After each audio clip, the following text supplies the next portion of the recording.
হঠাৎ একদিন বান্ধবী নাফিসা খাদিজার ঘরে ঢুইকা দেখে সুন্দর পোশাক পরে সেজে গুজে বসে আছে। ডাক দিয়া বলে, হ্যাঁ বান্ধবী খাদিজা, কি হয়েছে তোমার? অনেক দিন পর্যন্ত তোমাকে সাজতে দেখি না, আজকে দেখতেছি তুমি সেজে গুজে বসে আসো, মনের ভিতরে রং লাগছে নাকি? কি হয়েছে তোমার বলো? আম্মা জান খাদিজাতুল কুবরা ডাক দিয়া কয়, তোমাকে বলে আমার কোনো লাভ হবে না, আমার বয়স অনেক বেশি হয়ে গেছে। বান্ধবী ডাক দিয়া কয়, লাভ হোক বা লাভ না হোক, আমি তোমার সবচেয়ে কাছের বান্ধবী, আমার কাছেই তুমি বলতে পারো। আম্মা জান খাদিজা ডাক দিয়া কয়, হ্যাঁ নাফিসা শোন, যেই মুহাম্মদ ইবনে আব্দুল্লাহর হাতে আমার ব্যবসায়িক দায়িত্ব অর্পণ করে দিয়েছিলাম, সেই মুহাম্মদ ইবনে আব্দুল্লাহর হাতে যদি আমার জীবন যৌবন সব দায়িত্বটা পরিচালনার দায়িত্ব দিতে পারতাম, তাহলে আমি খাদিজা ধন্য হতে পারতাম। এবার নাফিসা প্রস্তাব নিয়ে গেল, হ্যাঁ মুহাম্মদ ইবনে আব্দুল্লাহ, খাদিজাকে তোমার কেমন মনে হয়? কয়, খাদিজা তো ভালো মানুষ। লম্বা চূড়া ঘটনা ভাইয়েরা আমার। এক পর্যায়ে প্রস্তাব দিয়া দিলেন। নাফিসা ডাক দিয়া কয়, হে খাজা আব্দুল মুত্তালিবের নাতি, শোনো, খাদিজার ব্যাপারে তোমার কাছে প্রস্তাব দেওয়া হলো, তুমি কি বলো? প্রস্তাব দেওয়া হলে আল্লাহর হাবিব ডাক দিয়া কয়, হ্যাঁ বান্ধবী শোনো, হে খাদিজার বান্ধবী শোন, আমার টাকা নাই, পয়সা নাই, ঘর বাড়ি আমার কিছুই তো নাই। নাফিসা প্রথমেই জিজ্ঞেস করেছিল, তুমি এখনো বিবাহ শাদী করো না কেন? আল্লাহর হাবিব জানাইলেন, হে খাদিজার বান্ধবী শোনো, আমার টাকা নাই, পয়সা নাই, ঘর নাই, বাড়ি নাই, আমি যেই বালিশে ঘুমাই বালিশটা আমার চাচা আবু তালেবের কেনা বালিশ। আমার ঘর নাই, আমি যেই ঘরে থাকি ঘরটা আমার চাচা আবু তালেবের ঘর। সব কিছু জেনেও কে আমার কাছে মেয়ে বিবাহ দিবে? এক পর্যায়ে খাদিজার ব্যাপারে প্রস্তাব জানাইলে মুহাম্মদ ইবনে আব্দুল্লাহ ডাক দিয়া কয়, আমার একার পক্ষে এটার দায়িত্ব নেওয়া সম্ভব নয়, সিদ্ধান্ত নেওয়া সম্ভব নয়। আমার গার্জিয়ান আছে, আমার চাচা আবু তালেব আছে, তাদের সাথে আলাপ করো। তাদের সাথে আলাপ করার পরে সব দিকে বিবেচনা করে 40 বছরের খাদিজাতুল কুবরা আর 25 বছরের নওজোয়ান যুবক মুহাম্মদ ইবনে আব্দুল্লাহ, এই দুজনকে বিবাহ বন্ধনে আবদ্ধ করে দেওয়া হলো। আল্লাহর হাবিবের বয়স বাড়তে বাড়তে বাড়তে বাড়তে বাড়তে বাড়তে যখন প্রায় 40-এর কাছাকাছি হয়ে গেল ভাইয়ারা আমার, আল্লাহর হাবিব রহমাতুল্লিল আলামিনের বয়স যখন 35 পার হচ্ছে, মক্কাতুল মুকাররমায় আজীব এক ঘটনা ঘটে গেল। মক্কাতুল মুকাররমার মসজিদে হারামের কাজ পুনরায় সংস্কারের কাজ করার জন্য যখন সবাই প্রস্তুতি নিল, হজরে আসওয়াদ পাথরটাও সরায় রাখা হয়েছিল।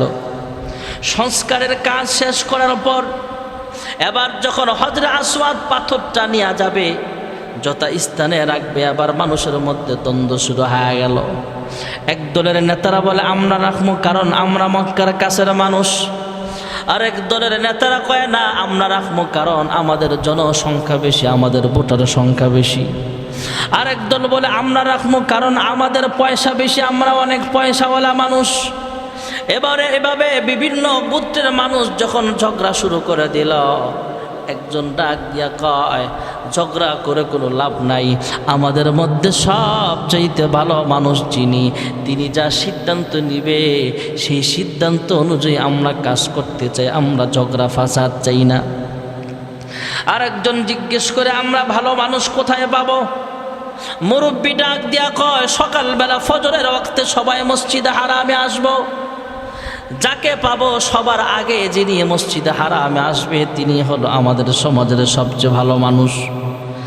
পরের দিন ফজরের ওয়াক্তে সবাই ঐক্যবদ্ধ হয়ে একসাথে মসজিদে হারামের দিকে রওনা হলো ভাইয়েরা আমার। আয়েশা দেখে সবার আগে যিনি চলে আসছেন মসজিদে হারামে তিনি আর কেউ নয়, তিনি হলেন খাজা আব্দুল মুত্তালিবের নাতি মুহাম্মদ ইবনে আব্দুল্লাহ। আল্লাহর হাবিব রহমাতুল্লিল আলামিন তখনও আনুষ্ঠানিকভাবে নবুয়ত প্রাপ্ত হয় নাই। আবার নির্বাচিত হলো মুহাম্মদ ইবনে আব্দুল্লাহ, মক্কার সবচেয়ে ভালো মানুষ। হ্যাঁ মুহাম্মদ, হজরে আসওয়াদ পাথরটা মক্কাতুল মুকাররমার পুনরায় কাজ কমপ্লিট করার পর এবার পাথরটা যথা স্থানে কে রাখবে এই নিয়ে আমাদের ভিতরে মারামারি আর দ্বন্দ্ব শুরু হয়ে গেছে। তুমি একটা ফয়সালা দাও। মুহাম্মদ ইবনে আব্দুল্লাহ বললেন একটা মোটা কাপড়ের চাদর বিছানো হোক।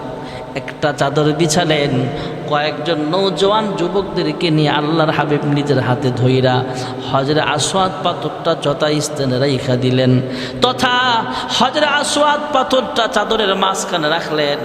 এবার ডাক দিলেন, বিভিন্ন গোত্রের বড় বড় নেতারা সামনে আসেন। কে আওয়ামী লীগ করেন, কেউ বিএনপি করে, কেউ জামাতে ইসলাম করে, কেউ লাঙ্গল তার মার্কা, কারো হাত পাখা মার্কা হতে পারে। প্রত্যেক দলের মেইন নেতারা যখন সামনে আসছে, চতুর্দিকে সবাই ধরছে আল্লাহর হাবিব এক কোণার মধ্যে ধইরা নেতৃত্ব দিয়া, কোনো দ্বন্দ্ব নাই, মাথা ফাটাফাটি নাই, সকলকে নিয়ে ঐক্যবদ্ধ হয়ে আল্লাহর হাবিব রহমাতুল্লিল আলামিনের নেতৃত্বে হজরে আসওয়াদ পাথরটা যথা স্থানে রেখে দিয়েছে। মহান আল্লাহ রাব্বুল আলামিন জিবরাইল আমিনকে ডাক দেয়া বলে, হ্যাঁ জিবরাইল, আমার হাবিবের আলোচনা চলতেছে, তুমিও কিছু বলো। জিবরাইল বলে, আমেনা, হে হালিমাতুস সাদিয়া, হে খাজা আব্দুল মুত্তালিব, আপনারা দেখলে আর কয়েকজন মানুষের চেহারা ইবে দেখেছেন? আমি জিবরাইল আদম হাওয়াকে জান্নাতে বসবাস করতেও দেখেছিলাম। আমি জিবরাইল আদম হাওয়া দুনিয়ার জমিনে পাঠাইবার পর আদম হাওয়া 350 বৎসর কান্নার পরে জাবালে রহমত পাহাড়ের উপরের মিলন মেলাটাও আমি জিবরাইল নিজের চোখে দেখেছিলাম। আপনারা দেখলে আর কয়েকজন মানুষের চেহারাই বা দেখেছেন? আমি জিবরাইল হযরতে ইউনুস পয়গম্বরকে মাছের পেটের ভিতরে থাইকা মালিকের প্রতি তাসবিহ পাঠ করতে দেখেছিলাম। আপনারা দেখলে আর কয়েকজন মানুষের চেহারাই বা দেখেছেন? আমি জিবরাইল ইব্রাহিম পয়গম্বর আলাইহিস সালামকে নমরুদের আগুনে থাইকা আল্লাহর সাথে কথাবার্তা বলতেও দেখেছিলাম। আপনারা দেখলে আর কয়েকজন মানুষের চেহারাই বা দেখেছেন? আমি ইউসুফ পয়গম্বরকে, ইউসুফ আলাইহিস সালামকে অন্ধকার কূপের ভিতরে আল্লাহর তাসবিহ পড়তে দেখেছিলাম। আদম থেকে ঈসা নবী পর্যন্ত লক্ষাধিক নবী রাসূল পয়গম্বরের চেহারা আমি জিবরাইল নিজের চোখে দেখলাম। কোটি কোটি মানুষের চেহারা আমি দেখলাম। মুহাম্মদ ইবনে আব্দুল্লাহর চাইতে সুন্দর মানুষ আমি জিবরাইল কোথাও খুঁজে পাই নাই।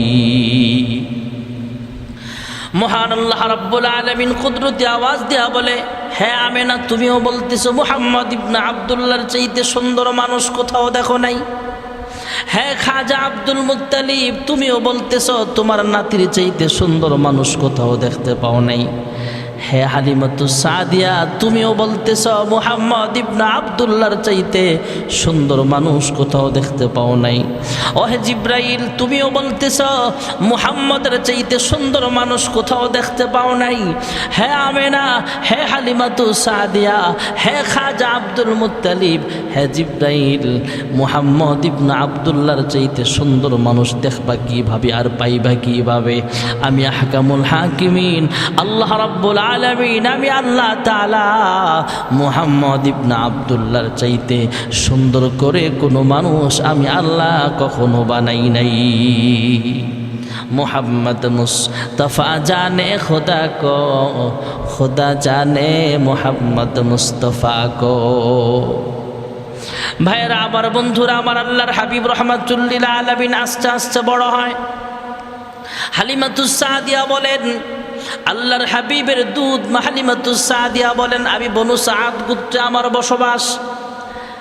তায়েফের বনু সাদ গোত্রের মহিলা হলাম আমি। তায়েফের অন্য মহিলাদের মতো আমিও রওনা হলাম মক্কাতুল মুকাররমার পথে। আরবের একটা রসম ছিল, আরবের একটা নিয়ম ছিল, অভ্যাস ছিল। ধনাঢ্য ফ্যামিলির মহিলারা তাদের শিশু বাচ্চাগুলোকে গ্রামগঞ্জে পাঠায়া দিত। গ্রামের শক্তিশালী মহিলাদের দুধ পান করানো হতো। গ্রামের পরিবেশে থাইকা মেজাজ মন ভালো থাকতো আর শরীরটাও শক্তিশালী হয়ে যাইত। গ্রামের শক্তিশালী মহিলাদের কাছে পাঠায়া দেওয়া হতো। বিনিময়ে মোটা অঙ্কের বেতন ভাতার ব্যবস্থাও তার জন্য করা হতো। হালিমাতুস সাদিয়া বলেন, আমি বনু সাদ গোত্রের অন্য মহিলাদের মতো আমিও তাদের সাথে রওনা হলাম। মক্কাতুল মুকাররমার পথে রওনা হলাম। মক্কায় যাওয়ার পথে আমার ওট ছিল সবচাইতে দুর্বল, আমি হালিমাও ছিলাম সবচাইতে দুর্বল। তায়েফ থেকে মক্কায় আসার পথে আমি হালিমাতু সাদিয়া ছিলাম সবচাইতে দুর্বল। বরকতি শিশু বাচ্চা মুহাম্মদ ইবনে আব্দুল্লাহকে কোলে নেওয়ার সঙ্গে সঙ্গে মহান আল্লাহ রাব্বুল আলামিন আমাকে সবচাইতে সবল বানায়া দিয়েছে। হালিমাতু সাদিয়া বলেন, তায়েফ থেকে মক্কায় আসার সময় আমার যানবাহন ওট বা ঘোড়া বা গাধাটা ছিল সবচাইতে দুর্বল, আমার গাড়ি যানবাহন ছিল সবচাইতে দুর্বল। আমি সবার পিছনে পড়ে যাইতাম, সবাই আমাকে পিছনে ফাইলে আগে আগে চলে যায়, আমি সবার পিছনে পেছনে চলতে হয়। মুহাম্মদ ইবনে আব্দুল্লাহ এমন একজন বরকতি শিশু বাচ্চা, এই মুহাম্মদ ইবনে আব্দুল্লাহকে কোলে নিলাম। যখন যানবাহন সাওয়ার হলাম, আমি তাকায় দেখি আমার ওটটাতে মহান আল্লাহ তাআলা এমন বরকত নাজিল করে দিয়েছেন। এবার তায়েফ রওনা হলাম, মক্কা থেকে তায়েফ যখন রওনা হয়ে গেলাম, আসার পথে আমার যানবাহন সবার পেছনে পেছনে চলতো, আর এখন আমার যানবাহন সবার আগে আগে যায়, আর সকলে আমার পেছনে পেছনে চলতে হয়। মুহাম্মদ ইবনে আব্দুল্লাহ একটা বরকতি বাচ্চা। এই শিশু সন্তান মুহাম্মদ ইবনে আব্দুল্লাহর আরো অলৌকিক অনেক ঘটনা ঘটছে ভাইয়েরা আমার। সংক্ষিপ্ত আকারে বলছি, আল্লাহর হাবিব রাহমাতুল লিল আলামিনের বয়স যখন 6 বছর প্রায়, মোটামুটি কথাবার্তা বলতে পারে, আল্লাহর হাবিব মুহাম্মদ ইবনে আব্দুল্লাহ বলে সবাই জানে, সবাই মুহাম্মদ ইবনে আব্দুল্লাহ বলে সবাই চিনে। শিশুকাল থেকেই সবাই তাকে ভালো করে জানে। খাজা আব্দুল মুত্তালিবের নাতি মুহাম্মদ ইবনে আব্দুল্লাহকে সবাই ভালোবাসে। ব্যবসা করতে গেলে মুহাম্মদ ইবনে আব্দুল্লাহর চেহারা দেখা তারপরে ব্যবসায় বের হয়, আর বলে, হ্যাঁ খাজা আব্দুল মুত্তালিব, তোমার নাতি মুহাম্মদ ইবনে আব্দুল্লাহর চেহারা দেখা যখন আমরা দোকান খুলতে যাই, দেখিন যেদিন তোমার নাতি মুহাম্মদ ইবনে আব্দুল্লাহর চেহারা দেখা ব্যবসার কাজে হাত দিই, ওই ব্যবসায় বেশি বরকত হয়। সবাই মোহাব্বত করে। খাজা আব্দুল মুত্তালিব তিনিও মোহাব্বত করেন, নাতিটাকে আলাদা চোখে দেখেন। এদিক দিয়ে কথাবার্তা বলতে পারে মুহাম্মদ ইবনে আব্দুল্লাহ। একদিন মায়ের কাছে আইসা বলে, হ্যাঁ মা, সন্ধ্যাবেলায় দেখি সন্তানরা যখন খেলাধুলা শেষ করে, শিশু বাচ্চারা যখন খেলাধুলা শেষ করে, তখন তার বাবা আইসা তাকে কোলে নিয়ে বাড়ির পথে রওনা হয়ে যায়। হ্যাঁ মা, আমার আব্বা কই? আমার আব্বার কোলে উঠতেও আমার মনটা কান্দে। ভাইয়েরা আমার, বন্ধুরা, আবার মুহাম্মদ ইবনে আব্দুল্লাহ বাবার জন্য মায়ের কাছে কাঁদতেছে। সন্ধ্যাবেলা খেলার শেষে সব ছেলেদের পিতা এসে আমার খেলার সাথী ভাইদের কোলে লয়া যায়, আমার পিতার কোলে উঠতে আমার মনে চায়। শিশু মুহাম্মদ ইবনে আব্দুল্লাহর কান্না দেখা মা আমেনাও কান্দে। ভাইয়ারা আমার, খাজা আব্দুল মুত্তালিবের কাছে নিয়ে যাওয়া হলো। খাজা আব্দুল মুত্তালিব ঘটনা শোনার পর উম্মে আইমান দাসীকে দিয়া পাঠায় দিলেন, যাও মুহাম্মদ ইবনে আব্দুল্লাহকে সফরে বের হও, তাকে নিয়া বাবার কবরের পাশে দাঁড় করায়া দিবা। এই সফরে মা আমেনাও দুনিয়া থেকে বিদায় হয়ে গেল। আল্লাহর হাবিব জন্মের আগেই বাবা হারা এতিম। আল্লাহর হাবিব 6 বছর বয়সে মা ও দুনিয়া থেকে বিদায় হয়ে গেলে খাজা আব্দুল মুত্তালিব পয়গম্বরের দাদা, তিনি খাজা সাহেব, তিনি তাকে অনেক মহাব্বত করে ভালোবাসে। উনি যেই গদিতে ঘুমায়, যেই বিছানায় বসে, যেই বিছানায় ঘুমায়, শিশু মুহাম্মদ ইবনে আব্দুল্লাহ সেখানে যায় বসে থাকে, সেখানে যায় শুয়ে থাকে। অন্যান্যরা তার চেয়ারের মধ্যে বসার সাহস পায় না। মক্কার চেয়ারম্যান, কাবার মুতাওয়াল্লি খাজা আব্দুল মুত্তালিবের চেয়ারের মধ্যে বসার সাহস কেউ পায় না, কিন্তু শিশু বাচ্চা মুহাম্মদ ইবনে আব্দুল্লাহ সেখানে যায় বসে যায়। ভাইয়েরা আমার, বন্ধুরা আমার, অন্যান্য নেতারা ডাক দেয়া কয়, হ্যাঁ খাজা আব্দুল মুত্তালিব, আপনি কাবার মুতাওয়াল্লি, আপনি মক্কার চেয়ারম্যান, আপনার চেয়ারের মধ্যে বসার সাহস আমাদের হয় না, তবে এই শিশু বাচ্চাটা আপনার চেয়ারের মধ্যে এসে বসা থাকে। খাজা আব্দুল মুত্তালিব ডাক দিয়া কয়, এটাকে শিশু বাচ্চা বলিও না, এটা আমার একটা বরকতি নাতি। ছোটবেলা তার অলৌকিক কিছু ঘটনা দেখে আমি বুঝতে পারছি বড় হয়ে অবশ্যই সে একজন আল্লাহর প্রিয় বান্দা হবে। তাহলে তোমরা একটা ঘটনা শোনো। আমার এই নাতি মুহাম্মদ ইবনে আব্দুল্লাহ যখন কোলের শিশু বাচ্চা, দুধের বাচ্চা, কোলের শিশু বাচ্চা, এই শিশুকালেই তার একটা অলৌকিক ঘটনা ঘটে গেছে, মুজিজা ঘটে গেছে। আরবের মধ্যে অনাবৃষ্টির কারণে মানুষের কষ্ট হয়। আমার কাছে সবাই আইসা কয়, হে খাজা আব্দুল মুত্তালিব, আপনি তো কাবার মুতাওয়াল্লি, আপনি তো মক্কার চেয়ারম্যান, আপনি একটু কাবার মালিকের কাছে দোয়া করেন, হে আল্লাহ আপনি বৃষ্টির ফয়সালা করিয়া দেন।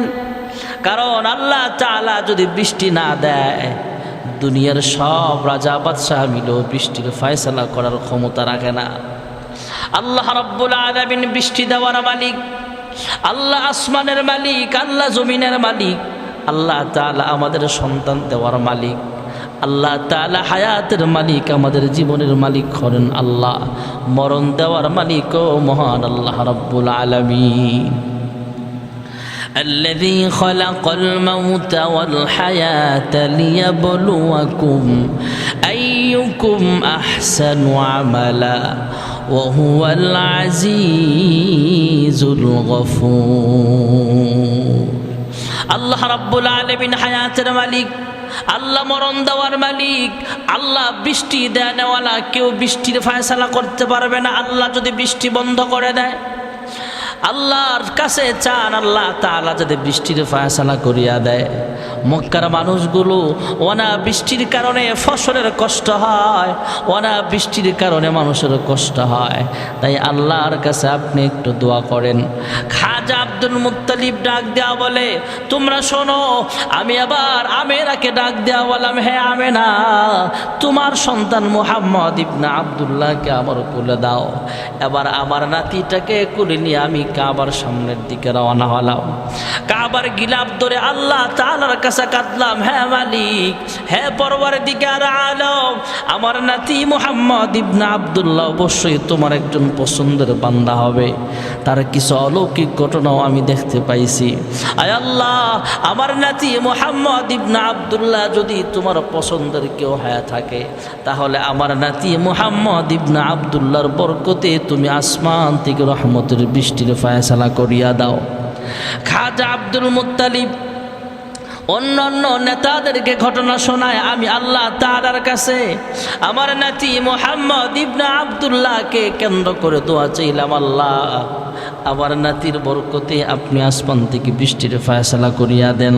আমি তাকায় দেখি গো, আল্লাহ রাব্বুল আলামিন আসমান থেকে এই দোয়ার বরকতে আসমান থেকে বৃষ্টির ফয়সালা করিয়া দিয়েছে। মুহাম্মদ ইবনে আব্দুল্লাহর বয়স বাড়তে বাড়তে যখন 8 বছর বয়স হয়ে গেছে, তখন খাজা আব্দুল মুত্তালিবও দুনিয়া থেকে বিদায় হয়ে গেল। এবার চাচা আবু তালেব গার্জিয়ান হয়ে গেলেন। চাচা আবু তালেব নিজের জানের চাইতেও বেশি ভালোবাসেন। চাচা আবু তালেব নিজের সন্তানের চাইতেও বেশি ভালোবাসেন। নিজের সন্তানকে গোসল করা দেয় না, কিন্তু বাতিজা মুহাম্মদ ইবনে আব্দুল্লাহকে সাবান মেখে গোসল করা দেয়। নিজের সন্তানের মাথায় তেল মেখে দেয় না, ভাতিজা মুহাম্মদ ইবনে আব্দুল্লাহর মাথায় তেল মেখে দেয়। নিজের সন্তানকে লুকমা দিয়ে খাওয়ায় না, কিন্তু বাতিজা মুহাম্মদ ইবনে আব্দুল্লাহকে লুকমা দিয়ে খাওয়ায়। নিজের সন্তানকে বুকে জড়ায়া ঘুমায় না, কিন্তু মুহাম্মদ ইবনে আব্দুল্লাহকে বুকে জড়ায়া আদর করে ঘুম পাড়ায়। অন্যান্য লোকজন ডাক দিয়া কয়, হ্যাঁ খাজা আবু তালেব, আপনি আপনার সন্তানকে বুকে জড়ায়া ঘুমাইতে দেখি না, আপনার সন্তানকে লুকমা দিয়া খাওয়াইতে দেখি না, আপনার সন্তানকে গোসল করাইয়া দিতে দেখি না, কিন্তু ভাতিজা মুহাম্মদ ইবনে আব্দুল্লাহকে অনেক মহব্বত করেন। খাজা আবু তালেব চোখের পানি ফেলে কান দেওয়ার ডাক দেওয়া বলে, শোনো, আমার ভাতিজার আব্বা নাই, আম্মা নাই, দাদাও নাই, আমার সন্তানের তো সবাই আছে। আমার ভাতিজা মুহাম্মদ ইবনে আব্দুল্লাহর প্রতি আমার অনেক মহব্বত। আমার জানের চাইতেও আমার ভাতিজা মুহাম্মদ ইবনে আব্দুল্লাহকে আমি সব চাইতে বেশি ভালোবাসি। মুহাম্মদ ইবনে আব্দুল্লাহ বলে সবাই জানে। মুহাম্মদ ইবনে আব্দুল্লাহর বয়স বাড়তে বাড়তে বাড়তে বাড়তে যখন প্রায় 25-এর কাছাকাছি হয়ে গেল, ভাইয়েরা আমার, এদিক দিয়ে মক্কাতুল মুকাররমায় একজন বিজনেসম্যান ছিলেন আম্মাজান খাদিজাতুল কুবরা রাদিয়াল্লাহু তাআলা আনহা। আম্মাজান খাদিজাতুল কুবরা রাদিয়াল্লাহু তাআলা আনহা অনেক সুন্দরী বানিয়েছিলেন আল্লাহ তাআলা, ভাইয়েরা আমার। আম্মাজান খাদিজাতুল কুবরা রাদিয়াল্লাহু তাআলা আনহা ওনার একজন বান্ধবীর নাম ছিল নয়, সে হলো খাজা আব্দুল মুত্তালিবের নাতি মুহাম্মদ ইবনে আব্দুল্লাহ। আম্মাজান খাদিজাতুল কুবরা রাদিয়াল্লাহু তাআলা আনহা এবার বান্ধবী নাফিসাকে পাঠায় দিলেন, খোঁজ লাগাও। বান্ধবী নাফিসা মুহাম্মদ ইবনে আব্দুল্লাহর কাছে যা বলে, হ্যাঁ মুহাম্মদ ইবনে আব্দুল্লাহ, খাদিজাকে চেনো? কয় হ্যাঁ চিনি। কয় খাদিজা তোমাকে ব্যবসায়িক পার্টনার বানাইতে চাই, তুমি কি বলো? মুহাম্মদ ইবনে আব্দুল্লাহ ডাক দিয়া কয়, আমার টাকা নাই, পয়সা নাই, ব্যবসায়িক পুঁজি নাই, আমি কিভাবে ব্যবসায়িক পার্টনার হতে পারি? বান্ধবীর মাধ্যমে খবর আম্মাজান খাদিজার কানে গেলে খাদিজা লোক মারফত জানায় দিলেন, হ্যাঁ মুহাম্মদ ইবনে আব্দুল্লাহ শোনেন, আপনার আমানতদারি বিশ্বস্ততা হলো আপনার পুঁজি, আর ব্যবসা করতে যা মূলধন লাগবে, পুঁজি লাগবে, সব ব্যবস্থা করব আমি খাদিজা। মুহাম্মদ ইবনে আব্দুল্লাহকে ব্যবসায়িক দায়িত্ব দিয়া পাঠায় দেয় বিভিন্ন দেশে। আবার সেই ব্যবসায়ী কাফেরার ভিতরে আবার একজন গোয়েন্দাও দিয়া দিলেন, খবর নিবা মুহাম্মদ ইবনে আব্দুল্লাহর চাল চলন কেমন, ব্যবহার কেমন, মুহাম্মদ ইবনে আব্দুল্লাহ কিভাবে ব্যবসা করে কিভাবে সফল হতে পারে। ব্যবসায়ী কাফেলা যখন সফর শেষ করে আবার মক্কায় ফিরে আসলো, ডাক দিয়া কয়, হ্যাঁ খাদিজা, ব্যবসায়িক কাফেলার সমস্ত ব্যবসায়িকরা যা লাভবান হয়েছে, মুহাম্মদ ইবনে আব্দুল্লাহর সততা দেখা একাই সব চাইতে বেশি লাভবান হতে পেরেছে। আম্মাজান খাদিজাতুল কুবরা ডাক দিয়া কয়, তোমাকে ব্যবসায় কত টাকা লাভ করেছে সেটা জানার জন্য তোমাকে পাঠাই নাই, পার্সোনাল কোনো অলৌকিক ঘটনা দেখে থাকলে তুমি বলতে পারো। এবার খাদিজার বান্ধবী ডাক দিয়া কয়, খাদিজা শোনো, আমরা মরুভূমির পথ দিয়ে হাঁটতেছিলাম, অনেকগুলো ঘটনার মধ্যে একটা ঘটনা হলো, আমরা ছাতা ব্যবহার করতাম রোদের তাপ থেকে বাঁচার জন্য। প্রচণ্ড তাপ থেকে, রৌদ্রের তাপ থেকে বাঁচার জন্য গাছের পাতা লতা দিয়া মাথা ঢাকতাম, ছাতা ব্যবহার করতাম। মুহাম্মদ ইবনে আব্দুল্লাহর কোনো ছাতা লাগে না, পাতা লতাও লাগে না, তার কোনো কাপড় চোপড়ও মাথায় দেওয়া লাগে না। আমরা তাকায় দেখি মুহাম্মদ যেখানে যেখানে যায়, যেদিকে যেদিকে যায়, আকাশের একটা মেঘের খণ্ড তাকে ছায়া প্রদান করতে করতে যায়। আম্মাজান খাদিজাতুল কুবরা আল্লাহর হাবিবের প্রতি তথা মুহাম্মদ ইবনে আব্দুল্লাহর প্রতি আরো দুর্বল হয়ে গেল। হঠাৎ একদিন বান্ধবী নাফিসা খাদিজার ঘরে ঢুইকা দেখে সুন্দর পোশাক পরে সেজে গুজে বসে আছে। ডাক দিয়া বলে, হ্যাঁ বান্ধবী খাদিজা, কি হয়েছে তোমার? অনেক দিন পর্যন্ত তোমাকে সাজতে দেখি না, আজকে দেখতেছি তুমি সেজে গুজে বসে আছো, মনের ভিতরে রং লাগছে নাকি? কি হয়েছে তোমার বলো?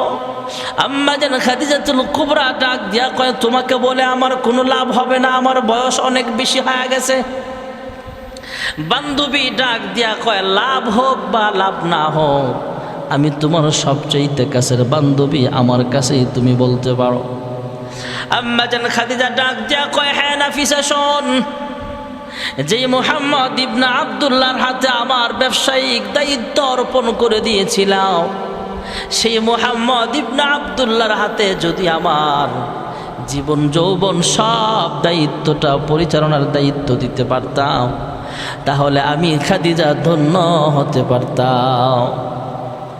এবার নাফিসা প্রস্তাব নিয়ে গেল, হ্যাঁ মুহাম্মদ ইবনে আব্দুল্লাহ, খাদিজাকে তোমার কেমন মনে হয়? কয় খাদিজা তো ভালো মানুষ। লম্বা চূড়া ঘটনা ভাইয়েরা আমার। এক পর্যায়ে প্রস্তাব দিয়া দিলেন। নাফিসা ডাক দিয়া কয়, হে খাজা আব্দুল মুত্তালিবের নাতি, শোনো, খাদিজার ব্যাপারে তোমার কাছে প্রস্তাব দেওয়া হলো, তুমি কি বলো? প্রস্তাব দেওয়া হলে আল্লাহর হাবিব ডাক দিয়া কয়, হ্যাঁ বান্ধবী শোনো, হে খাদিজার বান্ধবী শোন, আমার টাকা নাই, পয়সা নাই, ঘর বাড়ি আমার কিছুই তো নাই। নাফিসা প্রথমেই জিজ্ঞেস করেছিল, তুমি এখনো বিবাহ শাদী করো না কেন? আল্লাহর হাবিব জানাইলেন, হে খাদিজার বান্ধবী শোনো, আমার টাকা নাই, পয়সা নাই, ঘর নাই, বাড়ি নাই। আমি যেই বালিশে ঘুমাই, বালিশটা আমার চাচা আবু তালেবের কেনা বালিশ। আমার ঘর নাই, আমি যেই ঘরে থাকি, ঘরটা আমার চাচা আবু তালেবের ঘর। সব কিছু জেনেও কে আমার কাছে মেয়ে বিবাহ দিবে? এক পর্যায়ে খাদিজার ব্যাপারে প্রস্তাব জানাইলে মুহাম্মদ ইবনে আব্দুল্লাহ ডাক দিয়া কয়, আমার একার পক্ষে এটার দায়িত্ব নেওয়া সম্ভব নয়, সিদ্ধান্ত নেওয়া সম্ভব নয়।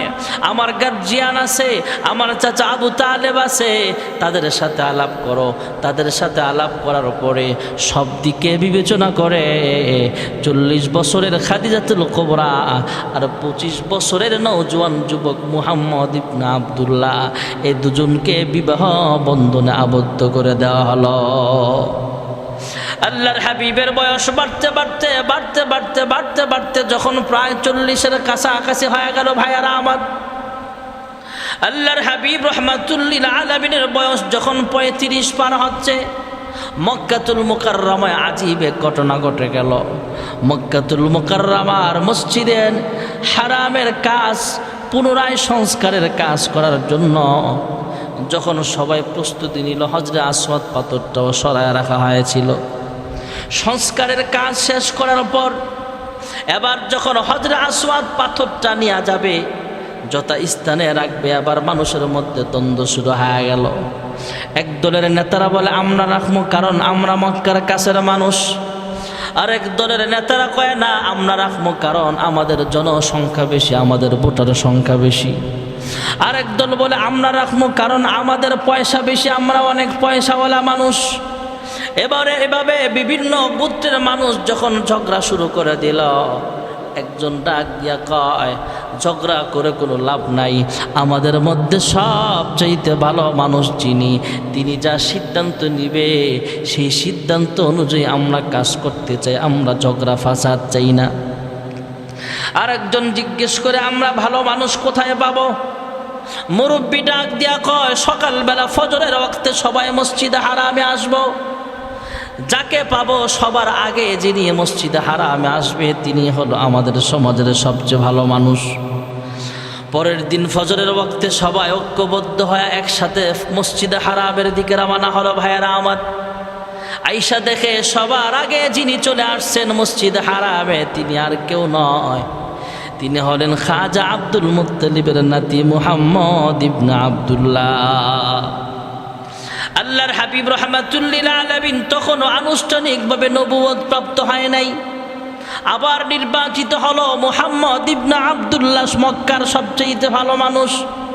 হ্যাঁ মুহাম্মদ, হজরে আসওয়াদ পাথরটা মক্কাতুল মুকাররমার পুনরায় কাজ কমপ্লিট করার পর এবার পাথরটা যথা স্থানে কে রাখবে এই নিয়ে আমাদের ভিতরে মারামারি আর দ্বন্দ্ব শুরু হয়ে গেছে। তুমি একটা ফয়সালা দাও। মুহাম্মদ ইবনে আব্দুল্লাহ বললেন, একটা মোটা কাপড়ের চাদর বিছানো হোক। একটা চাদর বিছালেন, কয়েকজন নৌজওয়ান যুবকদেরকে নিয়ে আল্লাহর হাবিব নিজের হাতে ধইরা হজরে আসওয়াদ পাথরটা যথা স্থানে রাইখা দিলেন, তথা হজরে আসওয়াদ পাথরটা চাদরের মাঝখানে রাখলেন। এবার ডাক দিলেন, বিভিন্ন গোত্রের বড় বড় নেতারা সামনে আসেন।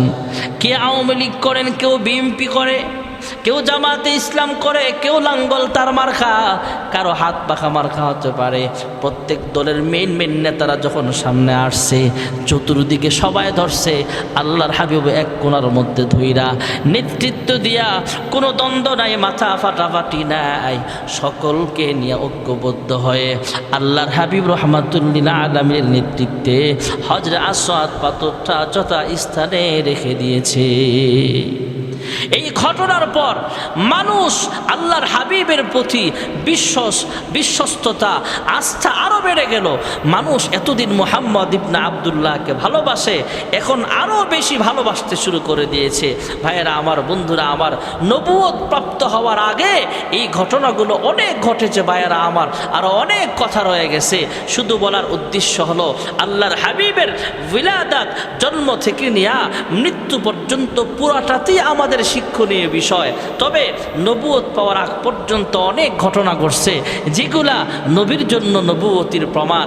আর 40 বছর বয়সে যখন নবুয়ত প্রাপ্ত হলেন তখন থেকে নিয়া ইন্তেকাল পর্যন্ত যা ঘটছে এগুলা আমাদের জন্য শরীয়তের দলিল। আল্লাহ রাব্বুল আলামিন আমাদের সকলকে রাসূলের সুন্নাহ অনুযায়ী জীবন গঠন করার তৌফিক দান করুন, আমিন। ওয়া আখিরু দাওয়ানা আনিল হামদুলিল্লাহি রাব্বিল আলামিন।